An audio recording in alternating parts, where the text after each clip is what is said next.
Nick Cellarello. I like challenges. So when someone comes to me with something and they don't think it can be done, that's not an answer for me. I find a way. I got into the business probably about 15 years ago as a stucco applicator. Things were going really well, but I decided to get out of the install and just supply. With that, I supply a Durock product, which is known in the stucco industry. And I also manufacture the moldings for the stucco industry. So a lot of these guys will come to me with custom designs that they need drawn up. And then basically we take this two-dimensional drawing and we'll put it on our computers and redesign it. And then it becomes, with our hot wire machines, becomes almost like a three-dimensional object at that point. And then we run those through our coating machines, cement coating for the outside. And then there's a plaster coating that we would do on an interior finish. When I was building a house about 6 years ago, we had a pool installed, and I talked to the contractor, and he was explaining to me what this product was, but and then he went on to tell me about problems that they had. And I went back to him a couple of times with my designs, and it just kind of took off from there. Where, I mean, they were coming to me saying, "Yeah, we need some more of this stuff. It's a great product," and they were telling other pool installers. So next thing I knew, my phone was ringing for this stuff. Since then, I've hired on some more staff just to kind of push this product forward, and we've been doing a lot of trade shows, and we get a lot of good feedback. When you have a good product and then you have your price, if it's the same, so what can you offer that's different? It's going to be the customer service. I've been flying all over the country now to see these guys do an install, make sure they're happy with the installation, and I'm always asking questions. And the end result is the customer, I want to make sure they're satisfied. If they're not satisfied with it, I'm not satisfied with it either.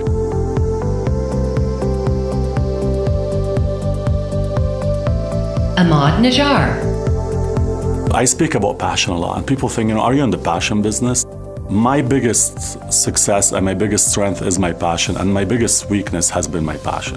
I moved to Canada on my own. I was 21 years old. My first job was at a mall stretching pizza at the front of the restaurant, and I was making minimum wage, $6.50 per hour. I didn't have enough to buy everything to do with my bachelor's apartment, so I lived on a blanket for a month. Once you start your life from scratch, I had a lot of options, though, I say, in that apartment.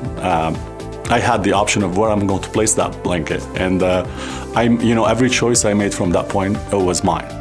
And this is where your success will lie.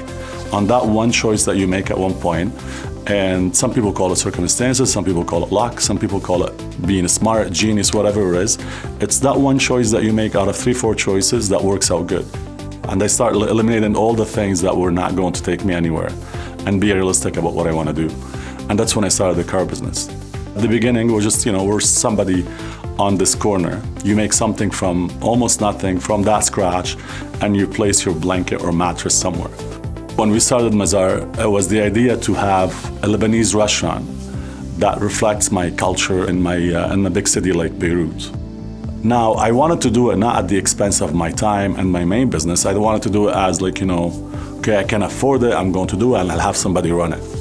That didn't work. My brothers are actually the back, me and them are like 4 bodies, 1 heart. We just do everything together, and they know that. I don't have to mention it, but maybe now I want to, so people will understand.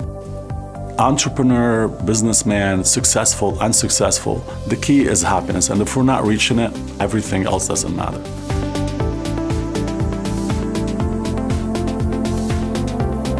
Kyle Pinsino.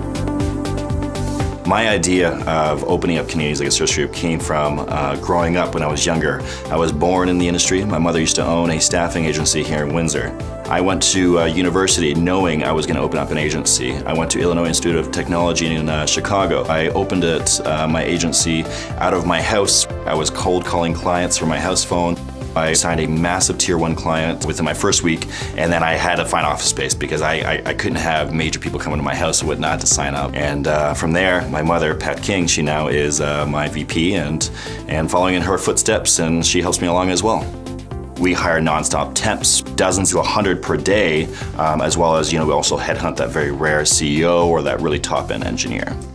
What we're really known for in this industry right now is our speed. We are extremely fast. Filling 60 jobs, within just 10-15 minutes is almost unheard of. When an order comes in, we guarantee a response to all of our clients within 5 seconds to 60 seconds of them sending an email. If that email is at 3 a.m., 1 a.m., 5 a.m., it doesn't matter. Our team works the phones 24/7. In just a few years, I assume that we're gonna have 50 locations throughout North America. I would not be able to grow this rapid, this fast, without an amazing team of employees that we put together. I want to be the largest agency in North America, and I definitely strive towards that every single day. It's all about taking risks, but taking the right risks. As an entrepreneur, you've got to be able to take risks to be able to grow.